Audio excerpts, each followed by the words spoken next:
ഈ ചൂടുകാലത്ത് നമുക്ക് എത്ര വെള്ളം കുടിച്ചാലും മതിയാവില്ല അല്ലേ? എന്നാലേ നമ്മൾ കുടിക്കുന്ന വെള്ളം കുറച്ചുകൂടെ ഹെൽത്തി ആയിട്ടും അതുപോലെ അത് നല്ല എനർജി കിട്ടുന്നത് കൂടെ ആയാലോ. ഇന്ന് ഞാൻ അതുപോലെ ഒരു ഡ്രിങ്കാണ് തയ്യാറാക്കുന്നത്.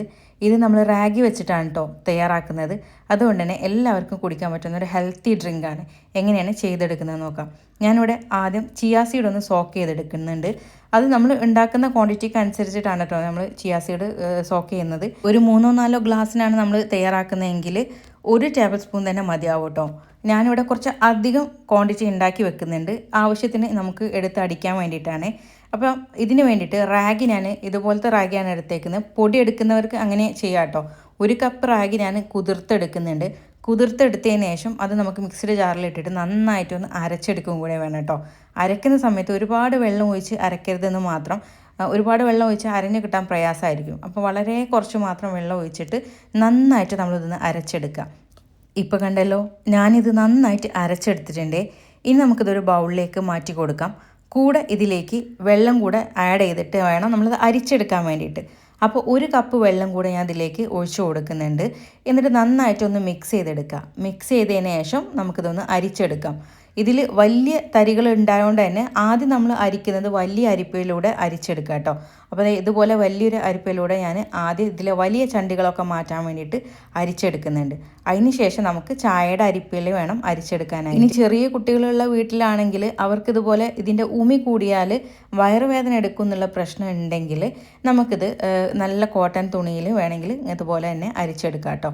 അപ്പോൾ ഞാൻ ഇതുപോലെ ചെയ്യുന്നുള്ളൂ. 1-2 പ്രാവശ്യം നമ്മൾ ആദ്യം അരിച്ചെടുത്തതിന് ശേഷം പിന്നീട് നമ്മളൊരു ചായയുടെ അരിപ്പയിലേക്ക് ആക്കിയിട്ട് ഒന്ന് അരിച്ചെടുത്താൽ തന്നെ നന്നായിട്ട് നമുക്കിത് ഇതിലെ ആ ഒരു ഉമികളൊക്കെ പോയി കിട്ടുകയുള്ളൂ കേട്ടോ. അവസാനം നമ്മൾ അരിച്ചെടുക്കുന്ന സമയത്ത് നമ്മൾ ഏത് പാത്രത്തിലാണോ ഇത് കുറുക്കിയെടുക്കാൻ നോക്കുന്നത് അതിലേക്ക് അങ്ങ് നേരിട്ട് അങ്ങ് ഒഴിച്ചു കൊടുത്താൽ മതി കേട്ടോ.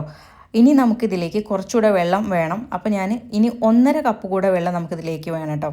ആദ്യം നമ്മൾ അരക്കാൻ കുറച്ച് വെള്ളം ഉപയോഗിച്ചു. പിന്നീട് നമ്മളിത് ഡൈല്യൂട്ട് ചെയ്തതിന് ശേഷം അരിച്ചെടുക്കാൻ വേണ്ടിയിട്ട് 1 കപ്പ് വെള്ളം കൂടെ ഒഴിച്ചിട്ടുണ്ടായിരുന്നു. അതിൻ്റെ പുറമെ 1.5 കപ്പ് വെള്ളം കൂടെ ഇതിലേക്ക് ഞാൻ ഒഴിച്ചിട്ടുണ്ട്. ഇനി നിങ്ങൾ കുറച്ച് ക്വാണ്ടിറ്റിയിലാണ് ഇത് ചെയ്യുന്നതെങ്കിൽ പൊടി വെച്ചിട്ടാണെങ്കിൽ 1-2 ടേബിൾ സ്പൂൺ മതിയാവും. അതല്ലെങ്കിൽ 1/4 കപ്പ് റാഗി എടുത്താലും മതിയാവും കേട്ടോ, ഇതുപോലെ അരച്ചെടുക്കാൻ വേണ്ടിയിട്ട്. എന്നിട്ട് ഇതുപോലെ നന്നായിട്ട് നമ്മൾ കുറുക്കി ഇങ്ങനെ ആക്കിയെടുക്കുക. ഇത് കുറച്ചധികം ക്വാണ്ടിറ്റി ഉള്ളത് കൊണ്ട് തന്നെ ബാക്കി ഞാൻ ഫ്രിഡ്ജിലേക്ക് മാറ്റും. എന്നിട്ട് ആവശ്യമുള്ളപ്പോൾ എടുത്താൽ മതിയല്ലോ. ഇനി നമുക്ക് ക്യാരറ്റ് ഒന്ന് വേവിച്ചെടുക്കാനുണ്ട്. ഞാനിവിടെ 5 വലിയ ക്യാരറ്റാണ് എടുത്തേക്കുന്നത്.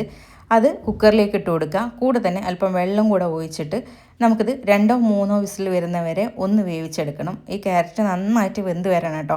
അപ്പോൾ ഞാൻ നന്നായിട്ട് വേവിച്ചെടുത്തിട്ടുണ്ട്. ഈ വെള്ളത്തോടു കൂടി തന്നെയാണ് നമ്മൾ എടുക്കുന്നത്. നമ്മൾ മിക്സിയുടെ ജാറിലേക്ക് 1/4 കപ്പോളം ക്യാരറ്റ് കുറച്ച് വെള്ളം കൂടെ ചേർത്തിട്ട് ഇട്ട് കൊടുക്കുന്നുണ്ട്. 1/2 കപ്പ് റാഗി കുറുക്കിയത് നമ്മൾ ചേർത്ത് കൊടുക്കുന്നുണ്ട്. പിന്നെ വേണ്ടത് മധുരത്തിന് ഈത്തപ്പഴമാണ് കേട്ടോ. അത് നമ്മുടെ ഇഷ്ടത്തിനനുസരിച്ച് നമുക്ക് ചേർത്ത് കൊടുക്കുക. 6-7 നിങ്ങൾക്ക് ചേർത്ത് കൊടുക്കാം കേട്ടോ. കൂടെ തന്നെ ഒരു 2 പിഞ്ച് ഏലക്കാ പൊടിയും ചേർത്ത് കൊടുത്തിട്ടുണ്ട്. പിന്നെ പാലാണ് വേണ്ടത്. അതും നമുക്ക് എത്രത്തോളം കട്ടി ഈ ജ്യൂസിന് വേണം അതിനനുസരിച്ചിട്ടാണ് നമ്മൾ ചേർത്ത് കൊടുക്കുന്നത്. ഇവിടെ ഏകദേശം ഒരു 1.5 കപ്പോളം പാല് ഞാൻ ഒഴിച്ചു കൊടുത്തിട്ടുണ്ട്.